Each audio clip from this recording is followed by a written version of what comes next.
அனைவருக்கும் வணக்கம். திருப்பூரிலிருந்து எஸ் தியாகராஜன், பாரம்பரிய ஜோதிடர். இன்றைக்கி நம்ம பார்க்க இருக்கும் தலைப்பு ரிஷபராசியினுடைய குணங்கள்.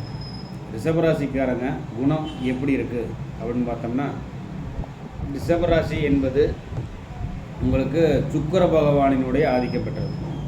சுக்கிரன்னா யாருங்க? லட்சுமி, மகாலட்சுமி. மகாலட்சுமியினுடைய அந்த அம்சம் அந்த ரிஷபராசிக்கு உண்டு.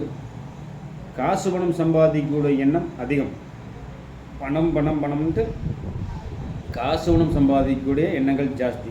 அதுவாக பார்த்திங்கன்னா தேவைக்கேற்ப பணம் சம்பாதிக்கக்கூடிய ராசியும் இந்த ரிஷபராசி தான். ரிஷபராசி தேவைக்கு பணம் சம்பாதிப்பாங்க. இவங்க பார்த்திங்கன்னா ஒரு ஆடம்பர பிரியருங்க. ரிஷபராசிக்காரங்க ஒரு ஆடம்பர பிரியர். ஒரு ஆடம்பரமாக இருக்கணும் அப்படின்னு எதிர்பார்ப்பாங்க. தன்னோட அழகை இம்ப்ரூவ்மெண்ட் பண்ணிக்குவாங்க. அதாவது அந்த வாசனை திரவியங்கள் இதெல்லாம் போட்டு கொஞ்சம் இம்ப்ரூவ்மெண்ட் பண்ணிக்குவாங்க. பெண்ணாக இருந்தால். ஆணாக இருந்தால் அதில் கொஞ்சம் ஒரு 40% ஆணாக இருந்தால் அதுவும் இருக்கும். ரிஷபராசியை பொறுத்தளவுக்கு இவங்க வீட்டு பக்கத்தில் ஒரு பசுமாட்டு தொழுவம், அதாவது மாட்டு தொழுவம் ஒன்று இருக்கணும் ஒரு அமைப்பு. அதுவும் பார்த்திங்கன்னா இவங்க வீட்டு பக்கத்துலேயே மாடு ஒன்று இருக்கும் அப்படிங்கிற ஒரு விதி இருக்குது. இந்த ரிஷபராசி பொறுத்தவரை ரிஷபம்னாலே மாடு. அந்த மாட்டை மாட்டை பக்கத்தில் இருக்கிற இடத்துல இவங்க இருப்பாங்க அப்படிங்கிற ஒரு அமைப்பு இருக்குதுங்க. இவங்களுக்கு சுத்தம் ரொம்ப பிடிக்கும்னு வச்சுக்கோங்களேன். சுத்தம் அப்படின்னா இவங்க ரொம்ப ரொம்ப ரொம்ப சுத்தம் பிடிக்கும். ஏன்னு கேட்டிங்கன்னா வீட்டை பொழுதன்னைக்கும் சுத்தப்படுத்திக்கிட்டே இருக்கக்கூடிய ராசி இந்த ரிஷபராசி தான். வீட்டை ஒரு இடத்துல ஒரு பொருள் எங்கே எடுக்கிறோமோ அந்த பொருள் அங்கே தான் வைக்கணும் அப்படின்னு நினைப்பாங்க. இப்போ சீப் எடுக்கிறோம்னா சீப் அங்கே தான் இருக்கணும். ஏதாவது ஒரு டம்ளர் எடுக்கணும், அந்த டம்ளரில் தண்ணியெல்லாம் குடிச்சிட்டு கொண்டு போய் அங்கே தான் வைக்கணும் அப்படிங்கிற ஒரு அமைப்பு இவங்களுக்கு அந்த ரிஷபராசிக்காரங்களுக்கு உண்டு. ரிஷபராசிக்காரங்க குணமே அதுதான். எடுத்த பொருளை எடுத்த இடத்துல வைக்கணும்னு ஆசைப்படுவாங்க. அதுவும் பார்த்திங்கன்னா பேச்சு திறமை ஜாஸ்தி. தெளிவாக நளினமாக அழகாக பேசுவாங்க. இவங்களுக்கு பேச்சு திறமை ஜாஸ்தி. எல்லா விஷயத்துலையுமே தெளிவாக இருப்பாங்க. இது இப்படித்தான் இருக்கணும் அப்படி. ஆனால் இவங்க சொல் பேச்சை கேட்கக்கூடிய ஆள்.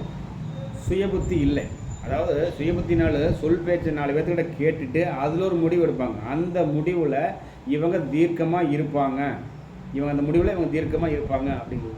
தேவைக்கேற்ப பணம் சம்பாதிக்கக்கூடிய அமைப்பு இவங்களுக்கு உண்டு. அதாவது இதுக்கு தேவை இந்தளவு காசு இருந்தால் போதும், இதுக்கு தேவை எனக்கு இந்தளவு காசு இருந்தால் போதும் அப்படின்ட்டு தேவைக்கு பணம் சம்பாதிக்கக்கூடிய அமைப்பு இவங்களுக்கு உண்டு அப்படின்னு சொல்கிறாங்க. அதே மாதிரி ஆடம்பர பிரியர், அதுபோக ஆபரண பிரியர் இவங்களே தான். ஆபரண பிரியர் அப்படின்னா என்ன அப்படின்னு கேட்டிங்கன்னா, நகை நட்டெல்லாம் போட்டுக்கணும், ஒரு பக்கம் போகிறோமா இருந்தால் நீட்டாக போகணும் வரணும். அதான் சுத்தம். அந்த சுத்தத்தை அங்கே கொண்டு வருதுங்க.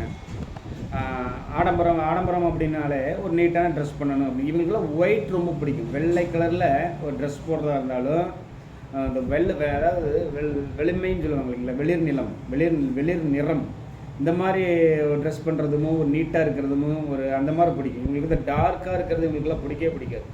அந்த மாதிரி ஒரு அமைப்பு லேசாக இருக்கக்கூடியது இவங்க ரொம்ப பிடிக்கும். அதே மாதிரி இவங்ககிட்ட வேகம் ஜாஸ்தி. ஒரு வேலை செய்கிறாங்கன்னா உடனே அந்த வேலை செய்யணும் அப்படின்னு அந்த வேலையை வேகப்படுத்தக்கூடிய அமைப்பு இவங்ககிட்ட இருக்குது. அதே மாதிரி இவங்க வேலையில் அதிகமாக வேகமாக இருக்க மாட்டாங்க. ஆனால் இவங்களுக்கு சார்ந்தவங்கள வேகமாக இருக்க வைப்பாங்க அப்படிங்கிற ஒரு அமைப்பு இவங்களதில் உண்டு. இவங்களுக்கு எப்படி தெரியுங்களா, இது ரிஷபராசிங்கிறது ஒரு வயல்காடு. எனக்கு வயலோரத்தில் ஒரு வீடு கட்டி நான் இருக்கணும் அப்படிங்கிற ஆசை இருந்துக்கிட்டே இருக்கும். சிலருக்கு அது நிறைவேறும், சிலருக்கு அது ஆசையாகவே தான் இருக்கும். அந்த மாதிரி ஒரு அமைப்பு அங்கே இருக்குது. ஆனால் அறிவாளி இவங்க சிறந்த அறிவு. அதாவது எப்படி சொல்ல வரேன்னு கேட்டிங்கன்னா, இவங்க படிக்கலாம் பார்த்திங்கன்னா ஒரு டிகிரி வரைக்கும் இவங்க வீட்டில் படிச்சிருப்பாங்க. மெயினாக படிச்சிருப்பாங்க. அதனால் சிறந்த அறிவாளி. அதாவது படிக்காமல் இருந்தாலுமே எல்லா விஷயத்தையுமே ஈஸியாக கெஸ் பண்ணக்கூடிய திறமையும் இவங்களுக்கு உண்டு. அதுவும் பார்த்திங்கன்னா வண்டியில் சுற்றுறது இவங்க ரொம்ப ரொம்ப ரொம்ப பிடிக்கும். அதாவது ஒரு 100 கிலோமீட்டர் போயிட்டு மறுபடியும் ஒரு 50 கிலோமீட்டர் போகலாம் அப்படின்னா கண்டிப்பாக இவங்க போவாங்க. இவங்களுக்கு அந்த வண்டியில் ஏறிக்கு வந்தால் மட்டும் சோம்பல்தனம் வரவே வராது. அதாவது சுற்றிக்கிட்டே இருப்பாங்க. வண்டி பிரியர். வண்டியை சுத்தமாக வச்சுக்குவாங்க. வண்டியில் ஒரு சின்ன ஏதாவது ஒரு சின்ன கிராக் ஆனால் கூட அதை போய் உடனே ரெடி பண்ணுவாங்க. வண்டியை சுத்தமாக வச்சுப்பாங்க. டெய்லி வண்டியை ஒரு தடவை 2 தடவை இவங்க தொடச்சிட்டே தான் இருப்பாங்க. அந்த மாதிரி ஒரு குணங்கள் இவங்ககிட்ட இருக்குதுங்க. அதுவும் எந்த ஒரு ஒரு முடிவு எடுத்துட்டாங்கன்னா அந்த முடிவில் இவங்க மாற மாட்டாங்க. இவங்க அடுத்தவங்களுக்கு அட்வைஸ் பண்ணுவாங்க. இவங்களே அடுத்தவங்ககிட்ட தான் கேட்பாங்க.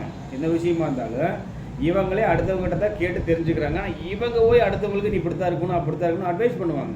அதுதான் இதனுடைய ஹைலைட்டு. இவங்க கேட்காது வேறவங்க கிட்ட, ஆனால் இவங்க வந்து அடுத்தவனுக்கு அட்வைஸ் பண்ணுற மாதிரி இவங்க சொல்லிட்டு வருவாங்க. அதே மாதிரி அந்த சண்டை போட்டாலும் என்ன பண்ணினாலும் சீக்கிரமாக மறந்துடுவாங்க. மறக்கக்கூடிய தன்மை இவங்ககிட்ட ஜாஸ்தி. சண்டை போட்டாங்கன்னா சீக்கிரம் மறந்துடுவாங்க. ஏன்னா இவங்க வந்து பெருசாக சண்டை போட்டு அந்த சண்டையை வச்சுருக்கணும் அப்படிங்கிற எண்ணங்கள் எல்லாம் இல்லை. ஏதோ தேவைக்கு சண்டை போட்டால் அவ்வளோதான். அதுக்கப்புறம் நோட் பண்ணி போய் இவங்களே போய் சேர்ந்துருவாங்க. அதுவும் வந்து பார்த்திங்கன்னா உங்களுக்கு வந்து இவங்க யோசிக்கிற திறமை, சிந்திக்கும் திறமை ஜாஸ்தி. அதாவது எப்படி சொல்ல வரேன்னு கேட்டிங்கன்னா, ஒரு விஷயத்தை இவங்க மண்டையில் குழப்பிக்கிட்டே இருக்கும். நாளைக்கு குழம்பு வைக்கிறது என்னன்னு இன்றைக்கி வரைக்கும் யோசிச்சுட்டு இருப்பாங்க. இன்னையிலேருந்தே யோசிப்பாங்க, நாளைக்கு என்ன பண்ணலாம், அப்படி பண்ணால் அவங்களுக்கு நல்லா இருக்குமா, இப்படி பண்ண இவங்க நல்லா இருக்குமான்னு அந்த மாதிரி ரசித்து ஒரு வேலையை செய்யக்கூடியவங்க இவங்க தான். இந்த தான் வந்து ரிஷபராசி. அதுவாக வந்து பார்த்திங்கன்னா ரிஷபராசிக்காரங்களுக்கு வந்து அந்த ஆடம்பர பிரியர்னு சொல்கிறேன். காசு பணம் இவங்களுக்கு நிரந்தரமான காசு பணம் கிடைக்கும். ஏன்னா லட்சுமி தான் இதனுடைய அதிபதியே வர்றாரு. அதே மாதிரி காலபூசனுக்கு 2ஆம் வீடாக வருது. 2ஆம் வீடுனாலே வருமானத்துக்குண்டான வீடே இதே தான், ரிஷபமே தான். வருமானத்துக்குண்டான காலபூசனுக்கே வருமானத்துக்கு உண்டான வீட்டின் அதிபதி, அந்த வீட்டின் அதிபதி சுக்கிரன். அவர் லட்சுமியினுடைய அம்சம் பெற்றதுனால இவங்களுக்கு வந்து காசு பணம் என்றைக்குமே வச்சுருப்பாங்க. உதாரணம் சொல்லப்போனால் ஒரு பஸ்ஸுக்கு போனால் கூட அவங்ககிட்ட சில்லற பணம் இருக்கும், சில்லற காசு இருக்கும். அந்த மாதிரி ஒரு தேவைக்கு வேணும்னு எல்லாத்தையும் எடுத்து வைக்கக்கூடிய அமைப்பு இவங்ககிட்ட உண்டுங்க.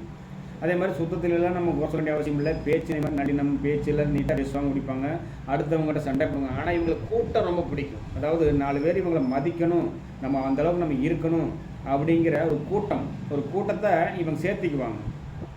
கூட்டத்தில் சேர்த்துட்டு அந்த கூட்டத்தில் இவங்க தான் வந்து இவங்களை பற்றியே பேசுகிற மாதிரி பண்ணிக்குவாங்க. இவங்க இப்படி அவங்க அப்படி அப்படின்னு சொல்லி இவங்களவே பற்றி பேசுகிற மாதிரி பண்ணிக்குவாங்க. எல்லா விதமான ஆசையும் இந்த ரிஷபராசிக்காரங்களுக்கு ஒரு பாதி ஆசையாவது நிறைவேற மாதிரி இவங்க பண்ணிக்குவாங்க. ஒரு பிடிவாதமாக இருந்து ஒரு விஷயத்தை செய்யணும்னா பிடிவாதமாக இருந்து இவங்க செய்வாங்க. இதுதான் வந்து ரிஷபராசிக்காரங்களுடைய குணம். இவங்களுக்கு என்றைக்குமே பணத்தை பற்றி பிரச்சனை இல்லை. இவங்ககிட்ட என்னென்னா மலார்னு கோவப்படக்கூடிய தன்மை தான் இவங்ககிட்ட இருக்குது. ஏன்னா சந்திரன் உச்சமாகக்கூடிய இடம் அந்த ரிஷபராசியில் தான் உச்சமாகிறாரு. அப்படிங்கும்போது மன தைரியம் இவங்களுக்கு ஜாஸ்தி. யார் கூட சண்டை போட்டாலும் பின்னாடி என்ன நடக்குன்னு யோசிக்க கூட மாட்டாங்க, சண்டை போடுவாங்க. ஆனால் சண்டை போட்டாலும் சரி பாவம் சண்டை போட்டுட்டோமேன்னு விட்டு அடுத்த கொஞ்ச நேரத்தையே வந்து இவளே பேச ஆரம்பிச்சிருவாங்க. இதுதான் வந்து ரிஷபராசியினுடைய குணம். இதுதான் வந்து ரிஷபராசியின் குணம். இந்த ரிஷபராசியினுடைய பொது பலன் இது வந்து அவங்க சுய ஜாதக ரீதியாக உங்களுக்கு பலன்கள் மாறும். ஏன்னா இது ரிஷபராசியில் சுக்கிரனுடைய ஆதிக்கம், சுக்கிரன் ஆட்சி பெற்றிருந்தால் இப்படி தான் இருப்பாங்க அப்படிங்கிற ஒரு அமைப்பு சொல்லியிருக்காங்க. அதே மாதிரி வேலைக்கு போகக்கூடிய திறமை இவங்ககிட்ட இருக்குது. அதாவது நான் சும்மாவே வீட்டில் இருக்க மாட்டேன், இத்தனை வேலை செஞ்சாலும் வீட்டில் போய் அத்தனை வேலை செஞ்சாலும் நான் சும்மா இருக்கணுங்கிறதே எண்ணங்கள் இல்லை. பணம் சம்பாதிக்கணும், காசு பணம் சம்பாதிக்கணும்னு வேலை மேலே அக்கறை எடுத்து வேலையில் போய் செய்வாங்க. அந்த வேலையில் ஏதாவது குறை சொல்லிட்டாங்கன்னா அந்த குறையை நிவர்த்தி பண்ணாமல் விட மாட்டாங்க. அந்தளவுக்கு இவங்க எல்லா விதத்துலையும் பர்ஃபெக்டாக இருப்பாங்க அப்படிங்கிறது தான் இந்த ரிஷபராசினுடைய குணம். இது வந்து ஒரு பொது பலன் தான். ஜாதக ரீதியாக அவங்களுக்கு ரிஷபராசிக்கு பலன்கள் மாறும். ஏன்னா ஒரு சுப பார்வை வர்றதும் அசுப பார்வை வர்றதெல்லாம் இருக்குது. அதுக்கு தகுந்த மாதிரி தான் இந்த ரிஷபராசிலேயே கொஞ்சம் நான் சொல்கிறது வந்து 40%, 40% இதிலே உங்களுக்கு கவர் ஆகிடும். மீதி 60% ஒரு சுப பலன் எப்படி இருக்குது என்ன ஏது அப்படின்னு பார்த்துட்டு அதுக்கு தகுந்த மாதிரி வரும். யாராவது வீடியோவை சப்ஸ்கிரைப் பண்ணாமல் பார்க்குறீங்கன்னா தயவு செஞ்சு சப்ஸ்கிரைப் பண்ணிவிட்டு பாருங்கள். ஏன்னா ஒரு விஷயம் உங்கள்கிட்ட நான் ஒப்படைக்கிறேன் அப்படின்னா நம்ம வந்து எதிர்காலத்தை பற்றிய விஷயம் தான் ஜோதிடமே. எதிர்காலத்தில் நமக்கு எப்படி இருப்போம், இப்போ நம்ம எப்படி இருக்கிறோம் அப்படிங்கிறது சொல்கிறது தான் ஜோசியமே. இது வந்து இந்த அக்கறையில் நாங்கள் தர்றோம். நீங்கள் வந்து இதை வந்து சப்ஸ்கிரைப் பண்ணால் பாருங்கள். தயவுசெஞ்சு ஒரு லைக் பண்ணி ஷேர் பண்ணுங்கள். ஏன் லைக் பண்ணி ஷேர் பண்ணும்போது என்ன ஆகுன்னு கேட்டிங்கன்னா உங்களுக்கு வந்து உங்களுடைய சர்க்கிளில் என்னுடைய வீடியோ போய் சேரும். நான் நம்பி ஒப்படைக்க உங்கள்கிட்ட தான் ஒப்படைக்க போகிறேன். நீங்கள் வந்து இதே ஸ்ப்ரெட்டு அதிக பேர்த்துக்கு நீங்கள் பரப்பி தர பொறுப்பு உங்களுடைய இதுதான். ஏன்னா ஒரு விஷயம், ஒரு நல்ல விஷயம் ஒன்று சொல்கிறோம் அப்படின்னா நம்மளோட நிறுத்த வேண்டாம். நம்ம ஒரு 4 பேர்த்துக்கு சொன்னால் தான் அவங்களுக்கு தகுந்தாற் போல் அவங்களுக்கு அந்த விஷயங்களை எடுத்துக்கிட்டு அவங்க இந்த மாதிரி தான் இருப்பாங்களா அப்படின்னு தெரிஞ்சுன்னா இது வந்து பார்த்திங்கன்னா வரனுக்கெல்லாம் ரொம்ப யூஸ்ஃபுல்லாக இருக்கும். அதாவது ஒரு ராசிக்காரர் இருக்காங்கன்னா ரிஷபராசிக்காரங்க பெண் எனக்கு கிடைக்கிறாங்க அப்படின்னா அவங்க இப்படி தான் இருப்பாங்கன்னு தெரிஞ்சுக்கிட்டு இந்த அளவுக்கு இருக்கும்போது இதுக்கு தகுந்த மாதிரி அவங்க வாழ்ந்துக்குவாங்க. அந்த அந்த அந்த அந்த ஒரு நல்ல அடிப்படையில் நல்ல எண்ணத்தோட இந்த பதிவை நான் தர்றேன். இந்த வீடியோ பிடிச்சிருந்துச்சுன்னா லைக் பண்ணுங்கள், ஷேர் பண்ணுங்கள், ஒரு சப்ஸ்கிரைப் பண்ணுங்கள், அந்த பெல் ஐக்கானை கிளிக் பண்ணுங்கள். பெல் ஐக்கானை கிளிக் பண்ணும்போது என்னன்னு கேட்டிங்கன்னா என்னுடைய அடுத்த வீடியோ உடனடியாக நோட்டிஃபிகேஷனாக உங்களுடைய மொபைலுக்கோ அல்லது உங்களுடைய யூடியூப்க்கோ வந்து சேர்ந்துருக்கும். அதை நீங்கள் பார்த்து அடுத்தடுத்து என்ன அப்படிங்கிறத நீங்கள் தெரிஞ்சுக்கலாம். மேற்கொண்டு அடுத்த ஒரு நல்ல பதிவில் சந்திக்கிறேன். திருப்பூரிலிருந்து எஸ். தியாகராஜன், பாரம்பரிய ஜோதிடர். நன்றி நண்பர்களே. நன்றி.